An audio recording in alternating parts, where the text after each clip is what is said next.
গণ অধিকার পরিষদের সংগ্রামী সভাপতি। দেখেন, এই যে মুরব্বী মানুষ কর্নেল অলি আহমেদ যে ভাষায় কথা বলেছে, এইটা কিন্তু রাজনৈতিক ভাষা হইতে পারে? একজন মুরব্বী মানুষ, সম্মানিত মানুষ, বীর মুক্তিযোদ্ধা, এই শেষ বয়সে তিনি জাতিকে দীক্ষা দিয়ে যাবেন, আমাদেরকে শিক্ষা দিয়ে যাবেন।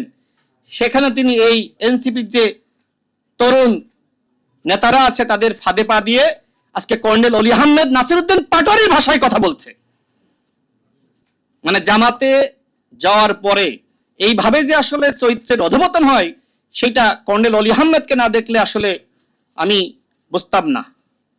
সর্বশেষ বলবো, জামাতের আমির ডাক্তার শফিকুর রহমান একসময়, যে সময় আওয়ামী লীগ ক্ষমতায়, আমি এবং নুরুল হক নূর এখানে উপস্থিত, তার সাথে একবার উত্তরায় বসেছিলাম এবং জামাতের শীর্ষ নেতৃবৃন্দকে আমরা আহ্বান করেছিলাম যে বিএনপির নেতৃত্বে আমরা যুগপৎ আন্দোলন করছি, আপনাদেরকে আমরা মাঠে দেখতে চাই।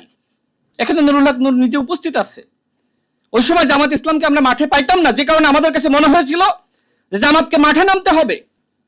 আজকে সেই জামাত ইসলাম আজকে বড় বড় কথা বলে। গণ অভ্যুত্থানের সময় আমি এবং নুরুল হক নূর, আমাদের বর্তমান মাননীয় স্বরাষ্ট্রমন্ত্রী, তার সাথে একসাথে কাজ করছিলাম বর্তমান প্রধানমন্ত্রী জনাব তারেক রহমানের নির্দেশনা মেনে, এবং স্বরাষ্ট্রমন্ত্রী তিনি রাজনৈতিক সমন্বয়টা করেছিলেন।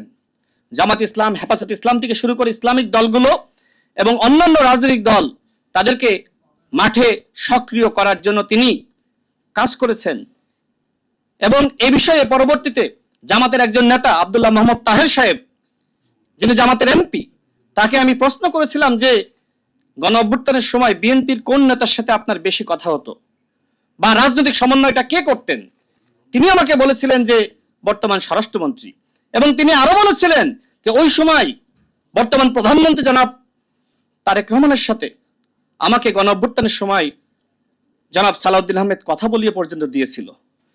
অনেকে যারা বিএনপির ভূমিকা নিয়ে প্রশ্ন তোলেন, আমি যে কথাগুলো আজকে তো নতুন বলছি না, অসংখ্যবার বলেছি যে রাজনৈতিক সমন্বয় সেটা বিএনপি করেছে। হ্যাঁ, ছাত্র নেতৃবৃন্দ মাঠে না নামলে গণ অভ্যুত্থান হতো না, এটা সত্য। কিন্তু 16 বছর আমাদের যে সংগ্রাম, এই সংগ্রামে যদি ছাত্র নেতৃবৃন্দ আগে থেকে নামতো, এদেশের জনগণ নামতো, তাহলে তো হাসিনা 16 বছর থাকতে পারে না। তার মানে কি? তার মানে 16 বছর ধরে রাজনৈতিক দলগুলো মাঠ তৈরি করেছে, গণ অভ্যুত্থানের প্রেক্ষাপট তৈরি করা হয়েছে। 2018 সালের কোটা সংস্কার আন্দোলন, যে আন্দোলন করতে গিয়ে আমি জেলে গিয়েছিলাম, নুরুল হক নূর তাকে লাইব্রেরির সামনে যেভাবে বেধড়ক নির্যাতন করেছিল, সেই দৃশ্য কি দেশের জনগণ ভুলে গিয়েছে?